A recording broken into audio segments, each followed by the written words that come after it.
Happy Monday, Facebook. So I wanted to actually do this video on Friday and the day got the best of me. So here I am. It's almost Monday afternoon and I had a question about this. So I wanted to talk today about the top misconceptions about nutrition that I tend to hear. So I'll get right to it. First thing, so I often hear that eggs, like full eggs, are unhealthy and they cause high cholesterol and that you should be instead eating egg whites. So first off, I don't really understand how a really healthy food gets demonized. And I see this a lot in general. I don't know if it's just like marketing, like it gets people's attention or whatever it is, but I see this like all of the time and it really bothers me. Like healthy foods that get demonized. Meanwhile, these same companies will like push like unhealthy processed foods. So, well, I mean, I understand why they do that. But to kind of take it back a few steps, this whole thing started, I believe, in like the 80s and 90s when the whole fat-free craze became popular after heart disease was really through the roofs. And suddenly the medical industry was like, what in the world is going on? Why are like all these people having, why are more and more people having heart disease? And they were like, well, it must be high cholesterol, which must be any food that seems to be high cholesterol, right? Which makes no sense. Well, it does kind of like, our brains will process it as like, this does make sense, right? But recently, in the more recent years, like I'd say from like maybe the past 15 years or so at least, it's been proven that cholesterol in our diet really doesn't raise the cholesterol in our blood. In fact, eggs raises the good cholesterol that our bodies need. And it's not the cholesterol that's associated with the risk of heart disease. So that's good news. So you really you don't want to be eating the egg whites and missing out on the nutrients that are in the yolk of the egg. The eggs are actually one of the most nutritious foods. And it's also biggest bang for your buck. So like if you're trying to like have a protein source that you're using every day, eggs are a great way to do that. Now, with that being said, when you might see other people who are using egg whites as a protein source, it could be because they've already had a regular serving of eggs and they're adding in, maybe they're like, like I know of men who are like much bigger and they need, a much higher content of protein. So maybe like, because they have to have eggs multiple times a day, they're not just going to have like 5 servings of 2 eggs. So instead, then they will do egg whites. But an average person, like you could totally just have your 2 eggs a day. And yes, 2 eggs is a portion size for eggs. That's like totally healthy and there's nothing unhealthy that's going to like increase your cholesterol with that. So you don't want to I'm missing.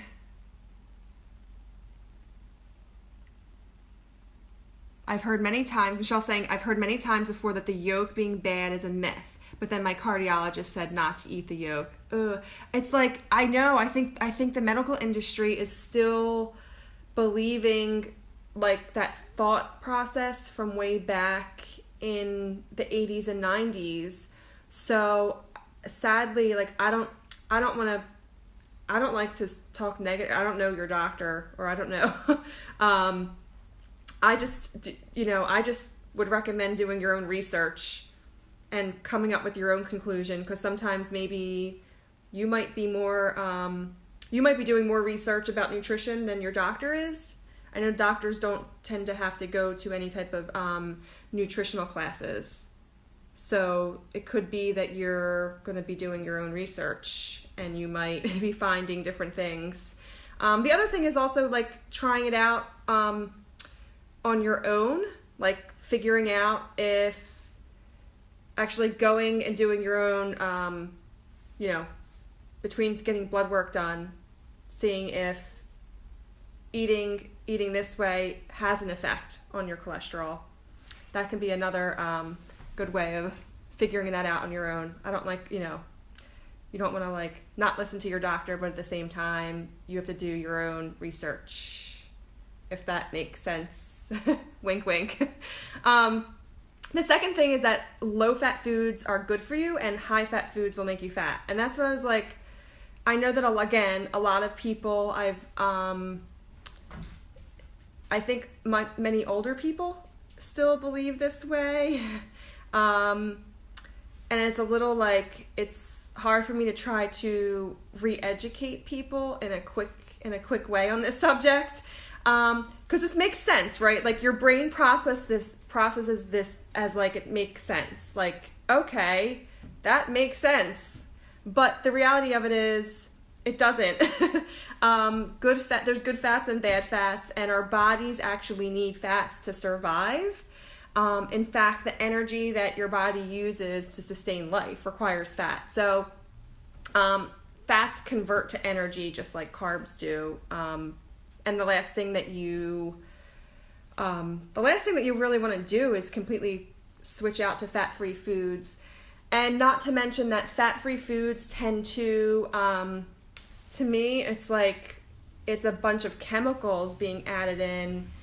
If you're removing fat from something that naturally has fat, something else has to go back into it to make it tasty or like whatever. So number one, you're processing something, and number two, they're probably within processing it, they're putting in some crap that your body doesn't need in the first place. So I know that this sounds, for like a lot of people who might believe in, eating a bunch of fat-free stuff, I know that this sounds counterproductive, but do your research. It's not. The third thing that I hear often is that whole grains are good for you. And there's a lot of bullshit around the whole grain product industry. But the reality of it is that grains have less nutritional value and less nutrients in it than some of the other foods that we should be eating more of, like fruits and vegetables, or the non-processed grains in general. So when we say grains, I'm talking about oftentimes you walk into the supermarket and like every single product on the shelf will say 100% whole grains, right? And the reality of that is that, yeah, well, it might be like a whole grain, but then it's that whole grain is now processed, so it's not even whole anymore. So even though like they may have taken like a whole wheat grain in some way, they then took that grain and they've processed it so much that it has like no nutritional value left in it.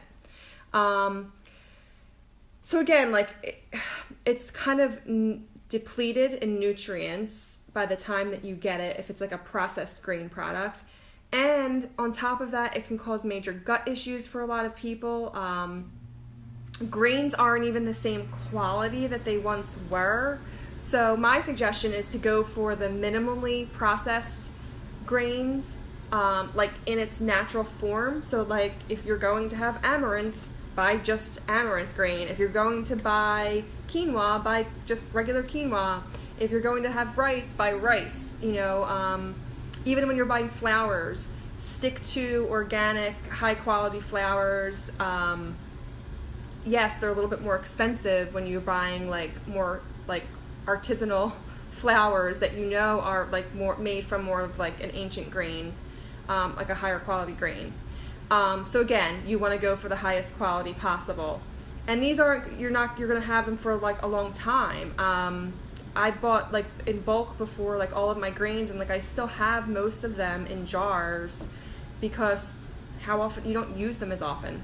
So the next thing is, so this is the question that I got, was like naturally derived sugars, sodium, cholesterol. Like we talked about a lot of this.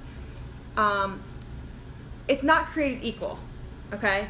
So when you think about sodium, so we were talking about, if you look at the sodium of an egg, or actually I'll say sodium of an egg white. So when you're just having like 1 cup of egg whites as you're serving, if you look at the sodium content, it looks like a lot of content. But again, that's like the naturally derived sodium. Same thing, when you're eating a piece of fruit, you have naturally derived sugars in that fruit. Even though our body processes sugar the same way, there's something to be said for what you're putting into your body. So if you're eating processed foods, typically the sugars and the sodium and the fats, the quality of those ingredients that are put into that processed food are very, very, very low quality. So if, for instance, in the sugar area, it could be some type of like high fructose corn syrup, or in the sodium area, it's probably MSG or something else that gives it like that added flavoring, or it's just like regular depleted table salt. So with sodium, minerals matter, right? If you're eating whole foods that you cooked yourself, you can typically, you're needing to then add sodium to that, because our bodies actually need sodium, so you're adding sodium. For me, I have to like actually add sodium into my diet to get enough, and I'm typically putting some Himalayan salt on my foods. And the thing is with that is like it goes so much further, and there's 80 something minerals that our body will use throughout the day. There's a bunch of minerals, whereas with table salt that is going into the processed foods does nothing for you except probably, you know, cause you hypertension. So again, when it comes to these like sugar and salt, you want to stick to the natural resources of those. If you're eating whole, fresh foods, right, in their correct portions, you won't need to worry about any of this. Processed foods are what has high sodium, high sugars, high fats, without all the nutrients that your body will need.